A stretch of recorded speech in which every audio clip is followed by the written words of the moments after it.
Hi guys, it's me again. Let us continue our discussion. So today I want us to talk about the motion of charged particle in a magnetic field. So you have this charge particle, either a positive charge or a negative charge, and you send it through in the magnetic field, and you want to determine the direction of the force. So of course you can use the right hand rule as we have been doing in the previous section. So let us look at this and think about this for a second. So let's say I have just a region of space.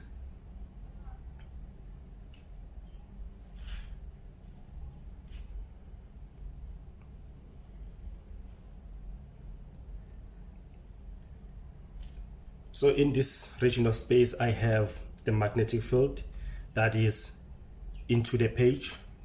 So remember, if it's into the page, I represent it as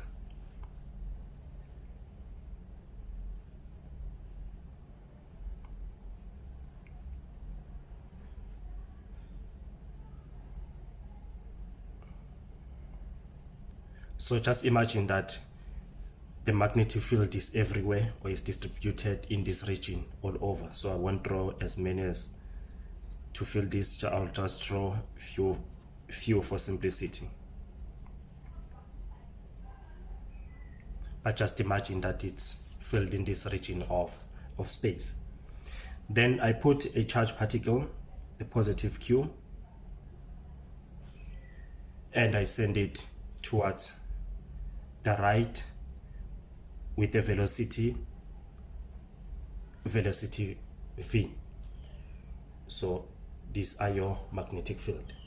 So if I send it towards right, and you have the magnetic field that is into the page, using the right hand rule you can determine what is F, what is the force, the magnetic force, which is F.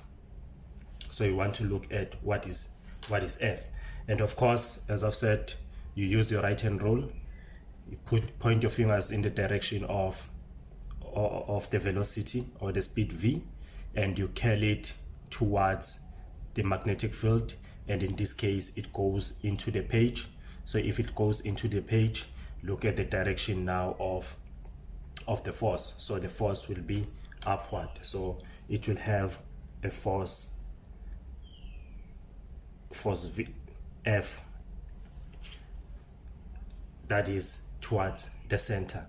So you have the force that is towards the center is pulling this now charged particle, and this charged particle will start to move in this direction. It will go up. So if it goes up, now the direction of V is in this direction, is up. Let me use another pen. You see now V now it's upward. So again, you put your fingers in the same direction as the speed V, and you curl it inside because the magnetic field is into the page, and you see now the force is coming in this direction, so it will be inside again. So if it's coming in this direction, then it forces this charge now to rotate. So it will keep on moving like this. At this point, you'll have the force that will be inward. On a later stage, you also have the same force inward, and you'll end up having the charge that is moving in a cycle. So the charge will keep on moving in a cycle. So if you recall this, or if you look at this, is now what we called the centripetal force.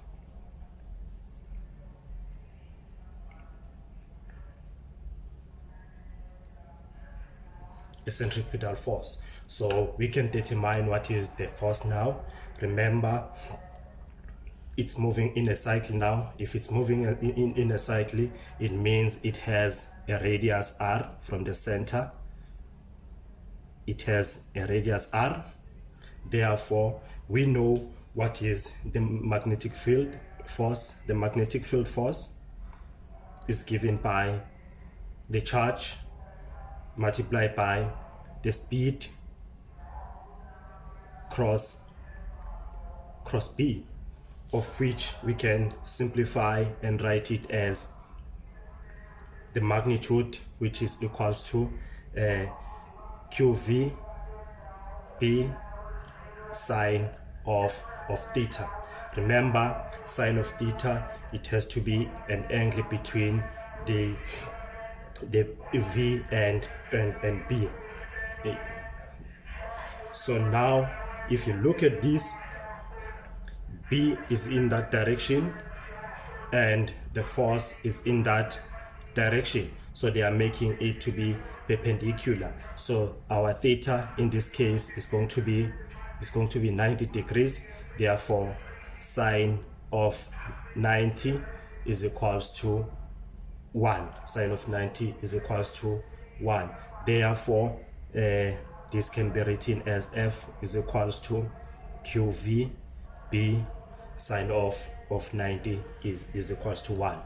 But we know from your previous module last semester, we've defined what is the centripetal force, and the centripetal force, we said, is the sum of all the forces, which are equals to mv squared over radius r.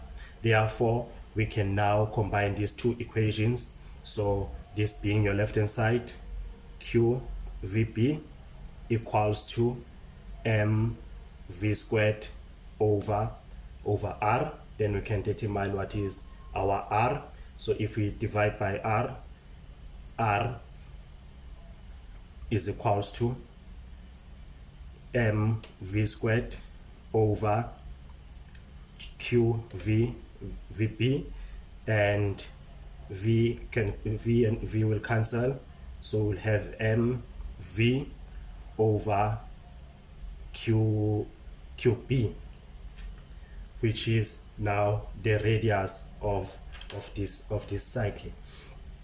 So it's nothing but the momentum of the particle divided by the charge multiplied by the magnetic field.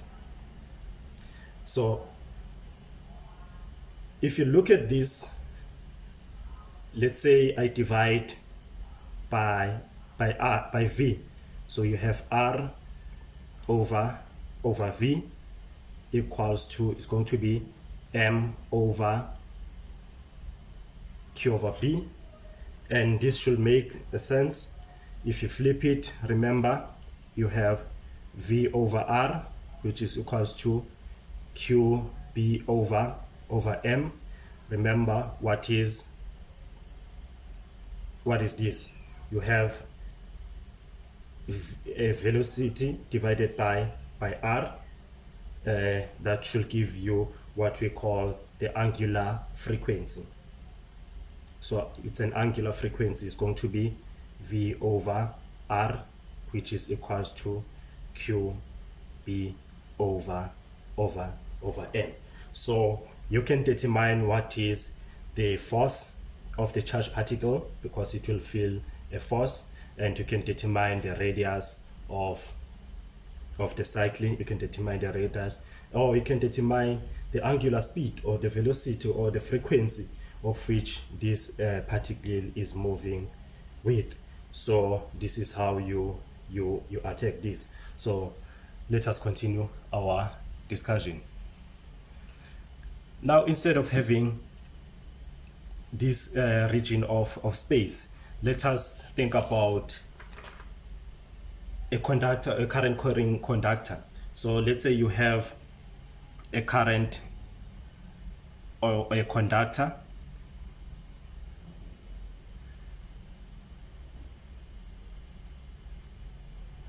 so inside this conductor you have a current, let's say is in this direction. The current is in that direction. Then I put a positive charge Q and I send it with a speed V in that direction, And let's say, for argument's sake, instead of having a magnetic field in or outside the page, let's say it's going up and the magnetic field is everywhere, but it's going up. So, and I ask you to determine again what will be the force of this charged particle. So again, we know that the magnetic force F is given by Q VB, the sine of theta, in an n hat direction. So n means the direction, so you should be able to determine what is your direction of the force. So if you know the direction of the force, then you can write it in terms of magnitude. Okay, so if you F is equals to QVB sine theta in an n hat. So what is the current in a conductor? Remember, we said last time the current is given by how much charge is passing some certain area divided by at a short period of time. So you're standing somewhere here and you want to calculate or to check the number of charges that are passing a certain point or certain region at a specific time. So you have your change in Q, which is the small amount of charge, and you want to determine them in a short period of time, which will be change in Q over change in T. Therefore, it gives you the current, the symbol for current. So if we look at this equation now, we can manipulate this equation by multiplying by 1. So what do I mean about that? I can multiply by change in T over change in T, which is nothing but 1. So it means I didn't do anything. So if you manipulate this one, because we are looking at the specific or small number of charges, we can write this equation like this: change in Q VB, the sine theta in an n hat direction, then I multiply by 1, change in Q V, let's say, multiply by change in T over change in T, multiply by B, sine theta in an n hat direction, and this gives you, if you manipulate now, change in Q over change in T, multiply by V, change in T, B, the sine of theta in an n hat direction. So you just define this: I Q over T is the current, multiplied by V, change in T, the B, sine theta in an n hat direction. So let's look at this. V, change in T. So this one is in meters per second, and you multiply by time, which is in second. So second and second will cancel, therefore we'll be left with meter. Therefore it tells you that this V times T is nothing but the length of the conductor, is length L of the conductor. Therefore this can be rewritten as I L B, the sine theta n hat, and of course if you look at theta, it's an angle between the current and the magnetic field. So the angle between these two, if the current is in that direction, magnetic field is in that direction, this is the current, therefore the angle between the two is 90 degrees.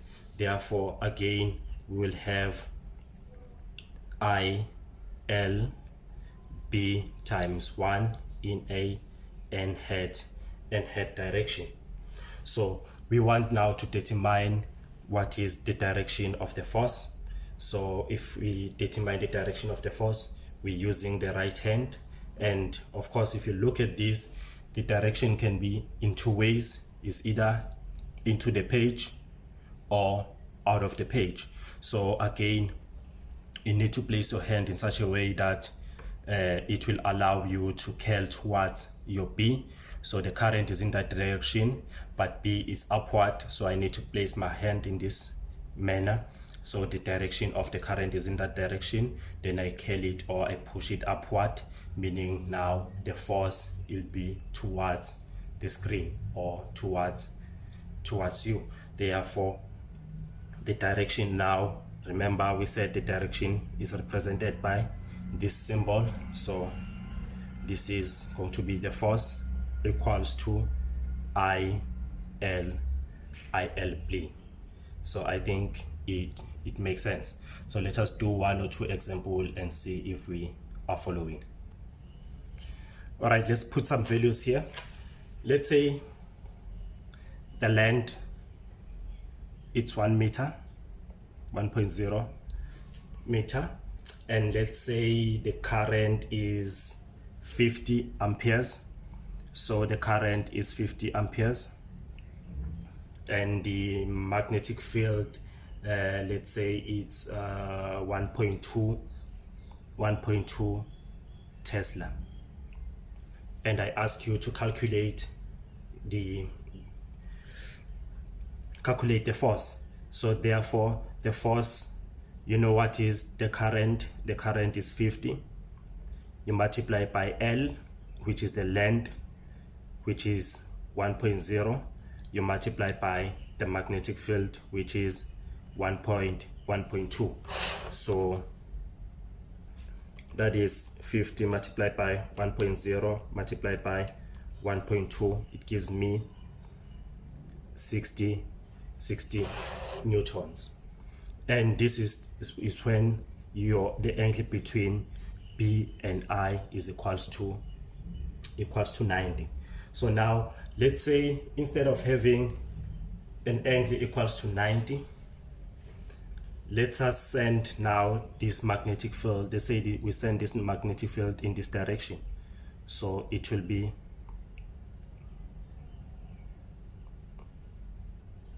the magnetic field at some angle theta.